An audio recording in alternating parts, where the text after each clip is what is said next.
Welcome to Principles with Cory and Logan. Hey guys, we got another awesome episode for you today. I'm excited actually to get to know our next guest along with you. I know that he is a leader and an entrepreneur, and hey, I'm all in on leadership and entrepreneurship. He's doing some awesome things in Lexington, Kentucky. He is the founder and CEO of SaaS, helping a lot of entrepreneurs grow their businesses and do those things. And just want to welcome Patrick Parker. Welcome to Principles with Cory and Logan, Patrick.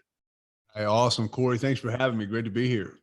Awesome. Well, man, we're looking forward to getting to know you and how you serve entrepreneurs and add value to them. And before we get going into that, I'd love to hear a little bit about your background, what you also what you're doing, but also how you got to where you're at right now. You care to share a little bit about your background with us, Patrick? Cory, how much time do we have here?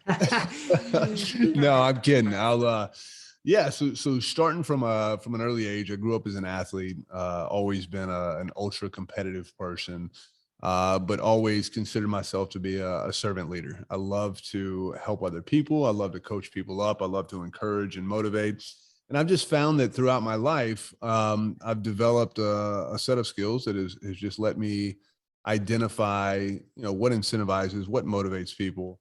And then that's something that has helped me to help them increase their performance and to kind of move throughout eventually their careers, right? But just developing their own skill sets, developing into better, stronger, faster people. So it started with kind of athletics at an early age, transitioned into business and entrepreneurship as life kind of moved along. So my start was back in consulting. So I did consulting for about a decade, worked with a bunch of big companies, primarily doing health tech software implementations. And we just would find that as we're delivering these multi-hundred million dollar projects, that our customers, our clients just were not happy. And the problem that we kept running into time and time again is that we would go in and you'd have one team that basically gathers the requirements. You'd have another team that actually designs and builds the software. And then you have a delivery team that basically turns it over. So we would build what we thought were these great products, right?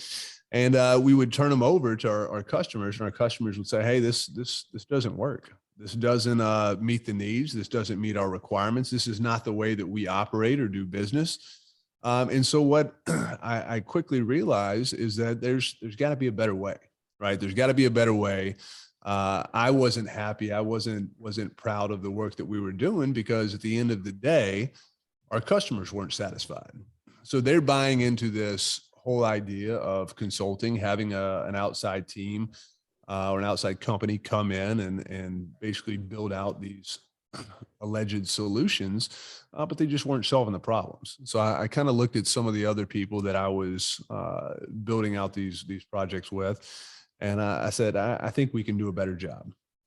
And so about 5 years ago, I started with a couple of good friends of mine. We started SaaS Partners, and we immediately knew that we wanted to take a more human-centered approach to how we designed and ultimately delivered these projects.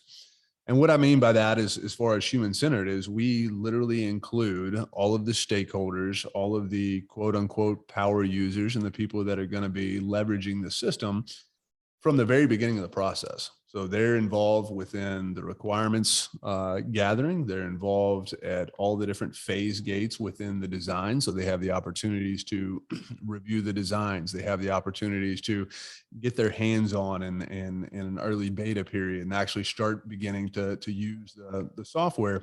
But more importantly, it creates a feedback loop, right? To where we are able to solicit feedback from them at a very rapid rate. And we're able to make changes using the agile methodology to go and build that feedback back into the product. So at the end of it, when we're turning it over, they've known the entire time what that progression looks like, what to expect. They know that all the requirements, all the different boxes that they had on their wish list have been checked off. And it ended up being an incredible customer experience, right? So by the time that it's actually ready to go live in production, they know exactly what they're getting. And it's something that they can stand by and that actually eases their pain points, right? So these are kind of changing that whole paradigm from delivering something without knowing or without involving the customer versus having them right there, you know, lock, step, and toe all the way through and through. And it's just a completely different experience. So you go through this whole consulting like we did for years and years and understand that it's broken, and then transitioning the way that we did into having a far superior approach and ultimately in products. And it's just so rewarding. And word got out very quick about how, you know, the way that we did things, because I think that's the experience that all customers truly want, right? They want to be involved. They want to understand. But more importantly, they want to actually realize the benefits of the value proposition that you sold them on in the first place, right? And I think that is something that differentiates us, just the level of quality and then the style of approach that we take, number one. But then going past that, what that engagement looks like and the ways that we're able to actually step in and consult and help them understand how to continue building and scaling their business, right? And so we literally grew in the first 3 years to $3 million in ARR without ever spending a dollar on marketing or advertising, just because we were building great products and our referral networks were so strong because people were seeing those products, using those products, loving those products. And we were able to turn those people into raving fans, right? And so our customers ended up being our initial sales force. We didn't have to go out and sell because the products that we were building, people would see them and say, hey, I saw what you built for so-and-so. Can you build something like that for us? Or I've got an idea that would really help my business. And so, you know, by leveraging the power of referral marketing, it let us stay extremely lean, which as an early stage startup was amazing, right? So just starting out, and now we've obviously matured and started building out our sales organization and things like that, and continued scaling revenue. But so that was kind of how we started. And it's been a lot of fun, and we continue to grow from literally every end today. So that's where we're at in a nutshell.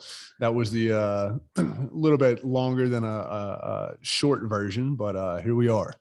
Yeah, that's awesome, man. Well, just hearing your story, I hear tons of leadership principles, entrepreneurship principles in there. I think about the consulting business that you were a part of. It sounded like it was much more transactional, and now you guys created a process in the system where it's customer service focused. And you know, you said something, I wrote it down, is word got out quickly. Right. Yeah. That's what happens whenever you exceed expectations. Word got out quickly. And it's interesting what happens when you do that. You're proof of it. Yeah. That your customers become your raving fans, but the greatest sales force. That's what you said. And absolutely. Yeah, absolutely. And it's been such a fun ride. I mean, when you have people that are genuinely excited to share their wins and to share the outcomes that they have of using your product, the revenue that they add, the time that they save, it's incredible. There's no other feeling like that in the world, right? To just genuinely help people and for them to excel because of what you've been able to deliver.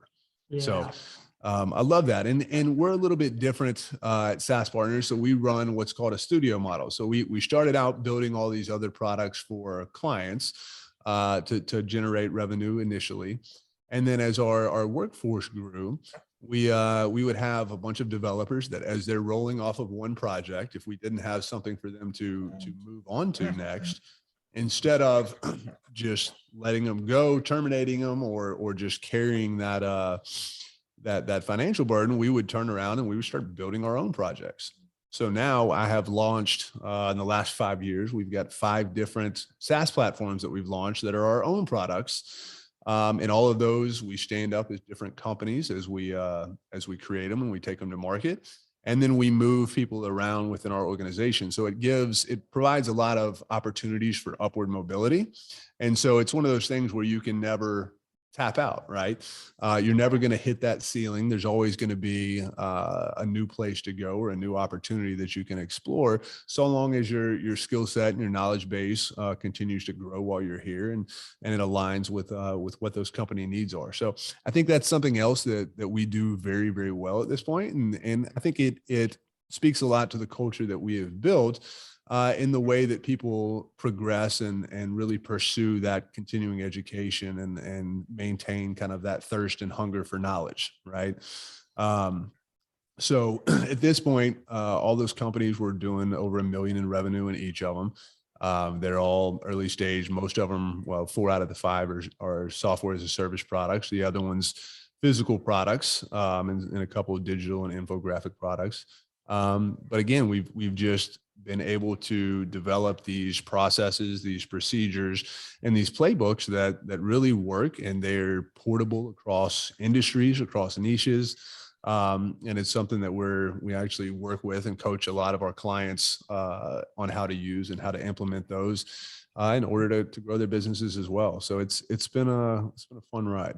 Yeah. So I want to dig into some entrepreneur stuff here in just a second, but I've heard you mention the products and some Sure. of the clients that you use. What's an example of some of the products that you help clients with? Yeah, absolutely. So I think our first client, a woman by the name of Amanda Nybert, was a registered dietitian who was trying to run group-based training programs on Facebook. Facebook was kind of the de facto platform.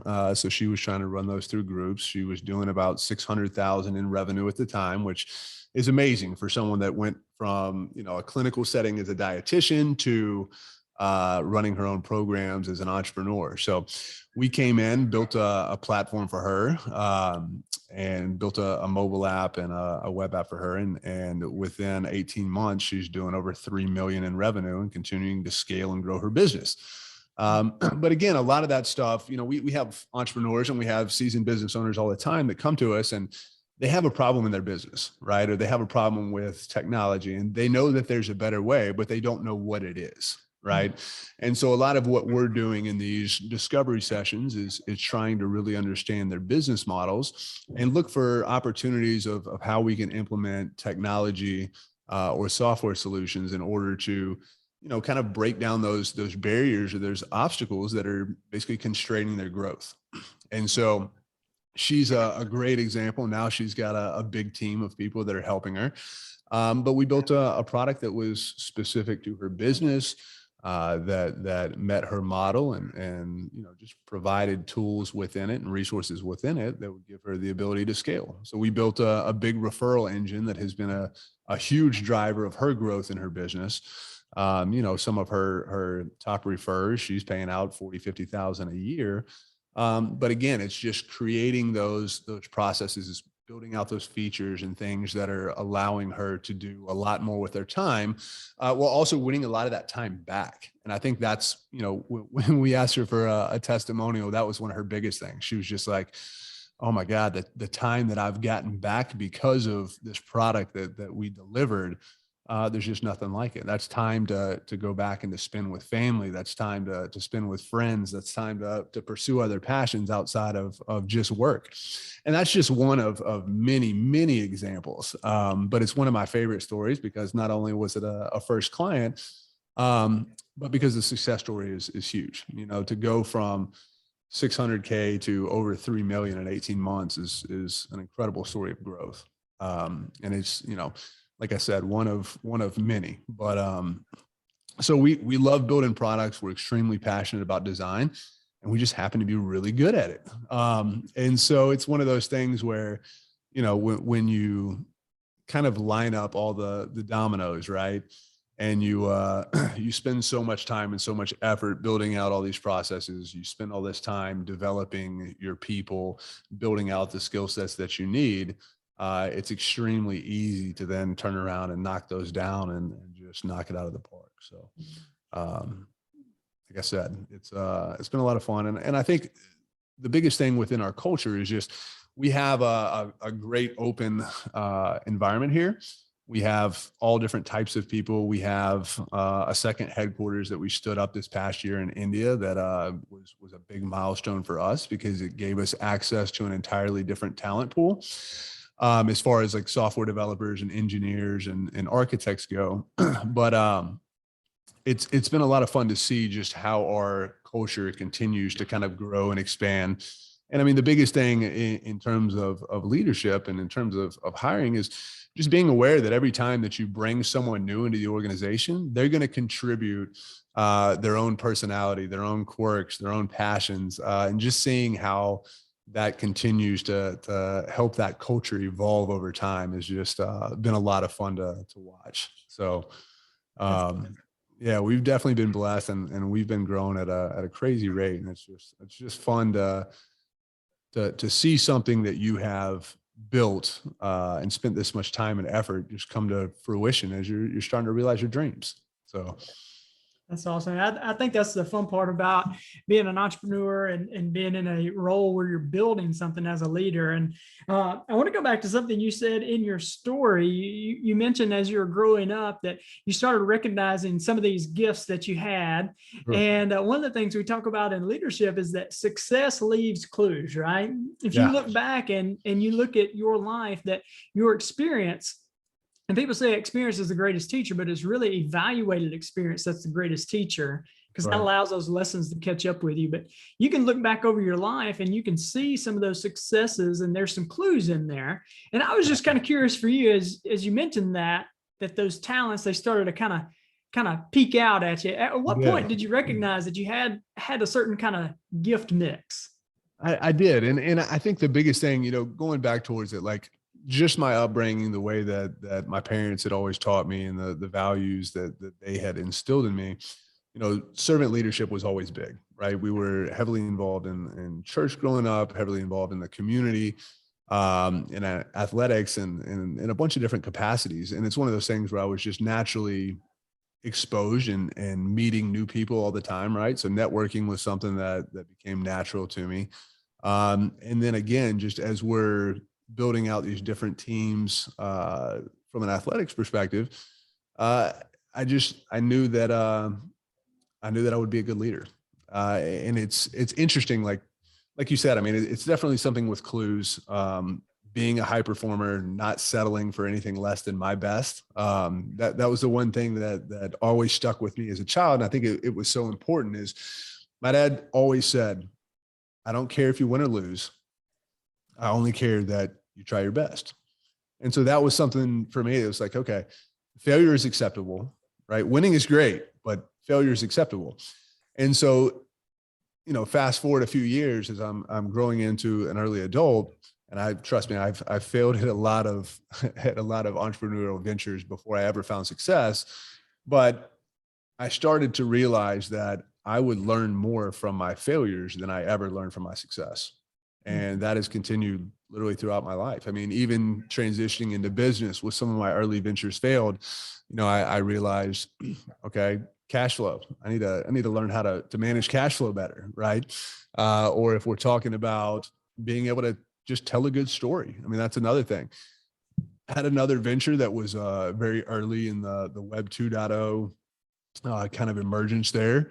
And I just wasn't able to communicate the value of the products and services that we were offering. And so again, it goes back to storytelling. So those are things that I was able to take away from it and work on and focus my energy and attention on, and ultimately come out the other side much better at those different skills, right? So yeah, I mean, there's definitely clues along the way.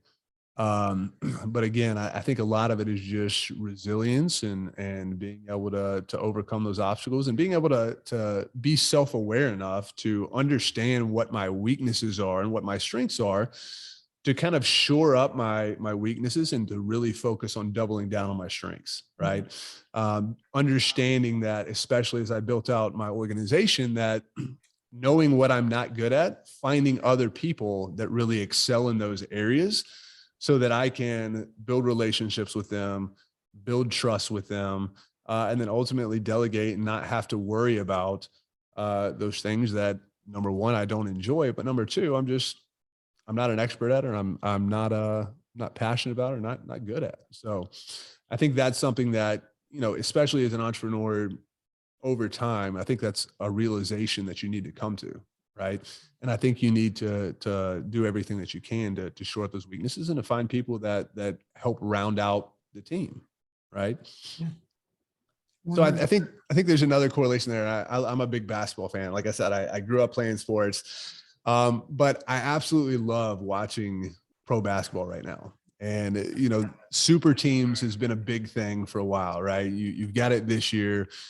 You had LeBron, you had Anthony Davis, you had Russell Westbrook, and all those guys with the Lakers team, and they didn't even make the playoffs. And then you have this other teams like Memphis with John Morant leading the charge, and you've got some incredible other supporting cast there, but how they just grew organically. But I think the biggest difference is that they understand what their weaknesses are. They understand that every teammate has a role to play, and their entire team is stronger for it. And so they're one of the best teams in their conference. And I love that, because I think I think there's such a strong correlation between business as well, right? I always teach people that you're only as strong as your team's only as strong as your weakest member. So then it becomes your responsibility as a leader to understand, how can I mentor this person? How can I coach this person up? How can I give this person the training or the skill set to strengthen themselves and strengthen what they're able to bring to the table, which ultimately strengthens the teams and then the organization, right? So I love seeing that, though, just kind of on display in professional athletics as well. Yeah, that's awesome. And that's interesting. You brought that up. I was talking with a team about that yesterday. The same thing, that the strength of the team, the effectiveness of the team is going to be impacted by its weakest link. And I love what you said too about failure, right? And most people are crippled by failure, but it's only through your failures and trying stuff new that you're going to get to progress. And one other thing I wanted to call attention to that you said, that is so key, that I found that high level people, high level achievers, whatever you want to call it, in every industry, is they know that you want to constantly be out of your comfort zone, but never out of your strength zone. You said it. You shore up your weaknesses with the people. That's their strength. And I think when you understand that, man, you've built a powerful, powerful team. And that's what it sounds like you guys are doing there at SaaS. Yeah, absolutely. And we have a motto here. We always say fail fast and fail hard, right? Because if you're not failing, you're not experimenting. And if you're not experimenting, especially in technology, then you're not innovating. And if you're not innovating, then you're dying, right? And that's just kind of the way that the industry is.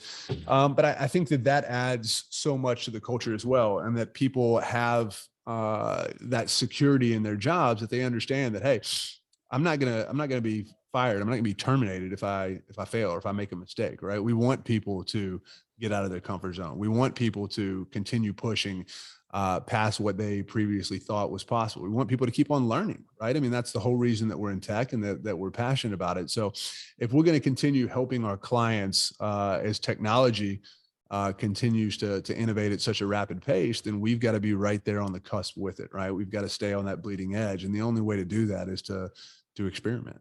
Yeah, 100%. And you got to, and everything that I'm hearing you say, there's a lot of words behind the words of having a core value and core principles that you guys operate out of. You haven't said those, but I can hear it in your voice and hear it in everything that you're saying. I want to ask you, is like, a lot of people that listen to our podcast, a lot of them are entrepreneurial, a lot of them lead teams. How important do you feel like it is for them to develop and understand some core values for themselves and for their teams? You've got to have them. And I think the biggest thing that you just touched on, it's important to have those both personally and professionally and as part of an organization, right? And so I think the biggest thing that we always instill in everyone from our perspective is integrity, transparency, honesty, and everything else. If you just have those three core tenets right there, those three core values, everything else comes out, right? Everything else works out. The rest of it in terms of the culture is just having the opportunity to experiment, having the freedom to try new things.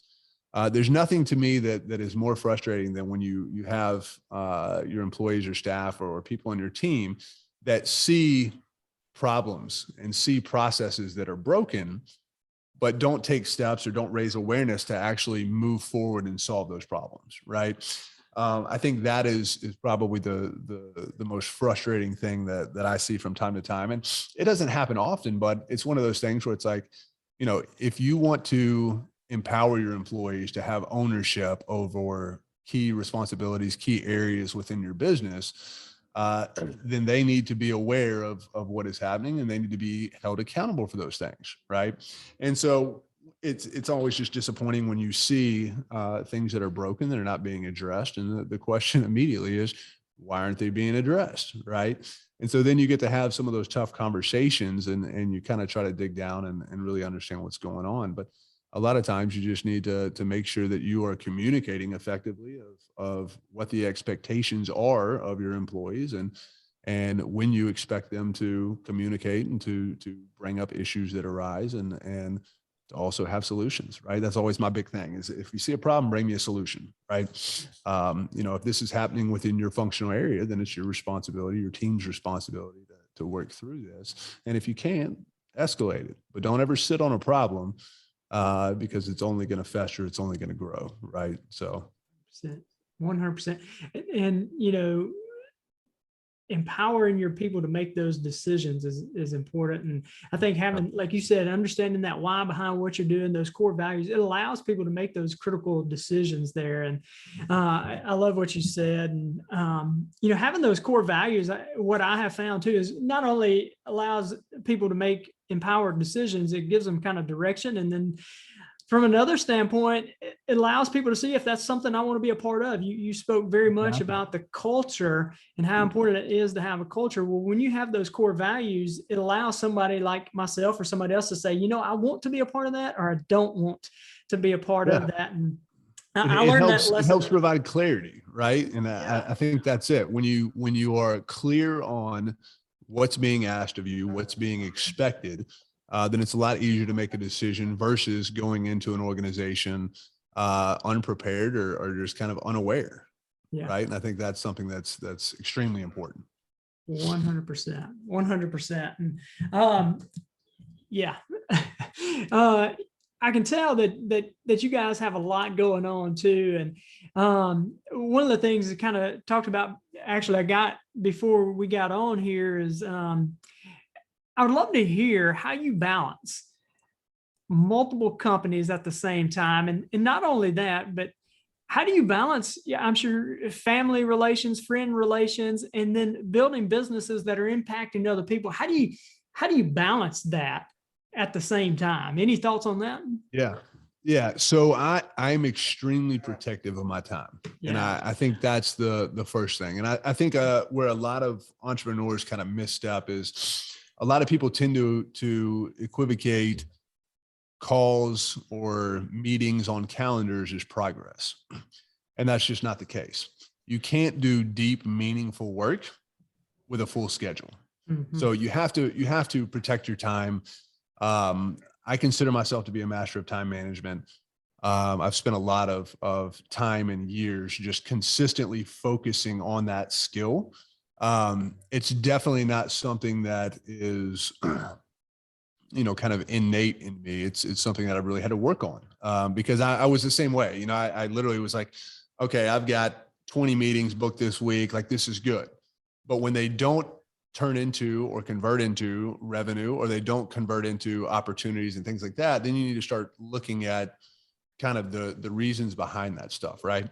And so by taking fewer meetings, I'm able to focus more on the activities of the business and the tasks that are actually revenue producing. And I think that's a lot of what has helped us continue to grow at such a rapid pace. But I think the other piece of that is understanding what the most critical task or items that need to be addressed in your business are. So I have something that I refer to as a hit list. It's not a name. It's not a list of names of people that I'm looking to cross out or anything like that. These are, the top 3 things that I know if I complete the next day, that will continue to move my business forward.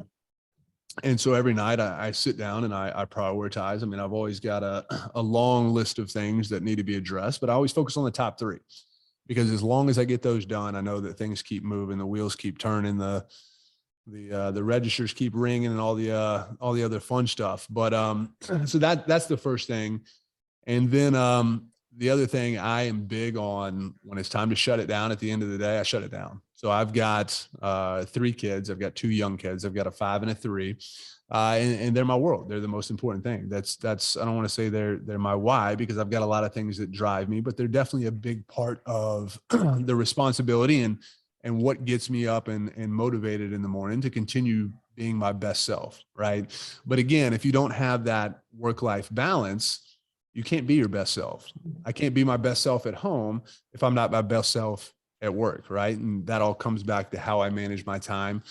The other great thing there is I've got some incredible people that I've built relationships with that work as part of my executive leadership team that I trust fully. So I have that ability to delegate. Instead of working with all of our employees on an extremely close level, I literally have 5 or 6 people that I work with primarily. That's not to say that I don't know all of my employees, because I know all of my employees very well. I go out of my way to actually build those relationships, because all that comes back and contributes to the culture and what we're building. And I try to make myself accessible, but it's all within reason, right? And so I think that's the other thing. So the other big thing I do, having multiple businesses, I don't try to focus on all those businesses at the same time, right? I literally block off time in my day. I focus on one company at a time. I'm basically looking through the overall health of those companies. I'm looking at the revenue streams. I'm looking at the sales and marketing funnels and all the different activities, all the different business functions. And then I am working with whoever my leadership teams are with that specific business to continue moving things forward, to get statuses and understand obstacles and areas that need my attention. So time management for me, like I said, is key. I mean, it's literally a must, especially at this point. So I'd say that's number one. And then the second thing is just, like I said, just having people that you can trust, that have the skill sets that you need, that you feel comfortable delegating with. As long as you have those 2 things, there's really no limits to what you can achieve. Yeah. I'm all in on that. I 100% with you. I do the same kind of thing. I had a little full focus planner. I do the same thing. But what I heard you say in that super powerful, and it's so important. As you continue to grow in leadership, it's so important that you control your time. But you talked about time blocking and focusing on your top 20% of activities. You talked about getting good people around you that you can delegate out to. So having a key inner circle, but also what I heard in there too is wherever you're at, be present. So whenever you were in one specific business, that was the focus. When you're at home with the wife and the kids, and that was the focus, right? And that is so important as well. So because they deserve that, right? That business 100%, and that time 100%. Deserves that. And I'm big on, if you look at any of my social, a lot of the stuff that I post, it's about, hey, shut it down for the weekend. There's other people that support you, that deserve your time and attention, right? And it's so big for me, especially having young kids, because they're not going to be young forever. They're going to grow up, they're going to leave the nest, and I hate to even think about when that time comes, but I want all the time that I can get with them while they're here, right? Well, I've got them in the house and kind of under my watch, and it's important. And it's just same way with my spouse. I mean, my wife deserves my time too. So, I have a big emphasis on family. I actually have several family members that I actually work with, and I love that too. They work for me in various ventures that we have and stuff. And it's just a great way to kind of ensure that you have that work-life balance, but to also extend those kind of family first principles out throughout your workforce too. Yeah. So, you've added a ton of value, Patrick, and I've got actually 2 more questions for you. But one question is, say there's somebody out there, they're listening, they've been bitten by that entrepreneur bug, and they're asking that same question that you ask of, like, isn't there a better way? There's got to be a better way, and they're in that position where they've got the bug, but they're like, I know I can do something better. Like, any advice for an individual that may find themselves in that spot right now? Yeah, absolutely. I mean, the biggest thing is just to research. I think one of the biggest failures of entrepreneurs is failing to really understand the market and the potential problem that they're trying to solve. So as you're defining your ideal customer profiles, you need to really go deep and understand what those pain points are, what the root causes of those are, and talk to as many different people as you can within that field. I see so many entrepreneurs that they'll just talk to one or two people, or they're solving a problem that they have thinking that this is something that everyone else experiences, when it's just not the case, right? So you can save a lot of time up front by rapidly validating your ideas or potential solutions. And you can also save a lot of money on the back end by not building out a product that there's no market for. And so I think that's the biggest thing, is just do your research, start early, start having conversations with people within your target audience to see, is this really a problem that, is worth pursuing a solution for? So if you approach it with that lens, then you'll be much more successful. And long story short, you won't build products that people don't need, right? That's why most entrepreneurs fail, is because they're trying to take something to market that there's just not a need for. Yeah, that is a very powerful, powerful point. And I love the practicality of that. That is awesome. So here's my last question to you, Patrick, is, say somebody's listening in and they're like, hey, I love the story you told about the lady and help their business to be more effective and more efficient, and I want that. How do I get in touch with Patrick and his team? What's the best way for somebody to stay in touch with you, Patrick? Yeah, absolutely. And for those people, and for any and all entrepreneurs, SaaSPartners.io. So SaaS partners.io is a great way to get in touch with us. You can book a discovery call if you have questions, or if you have that bug that Cory was talking about and you just want to vet your idea. You can always schedule a discovery call. We're happy to kind of walk through that with you and tell you what that process should look like in order to get started up. And then we also have blogs. I mean, literally thousands of blogs at this point around entrepreneurship, around leadership, around building and scaling companies, around automation, and pretty much anything you could ever want to know about running and growing a business. So check us out there as well. And then you can also follow me on LinkedIn, Instagram, Facebook, anywhere that people are being social. I'm probably being social too. So again, Patrick Parker, I'll be on the lookout for you. Awesome, man. Well, Patrick, you've added a ton of value, and I really appreciate your time and the wisdom that you've shared today, and just really want to appreciate you. And want to say thank you guys for taking a listen. I know today has added value to you, and if you're really looking for something like that, feel free to reach out to Patrick and his team at SaaS Partners. I know they'd love to serve you. You can hear from the tone of his voice and the core principles that they have, that it is very customer service oriented, that they look to exceed expectation. I can hear that in your voice. So appreciate you guys for taking a listen. I hope it's added value to you today. Make sure to like and subscribe. That way you can stay up to date with any new episodes. And again, one last time, Patrick Parker, appreciate you, man. I hope you guys have a great day. Thanks for having me on, Cory, for a great conversation. I appreciate it. Thank you.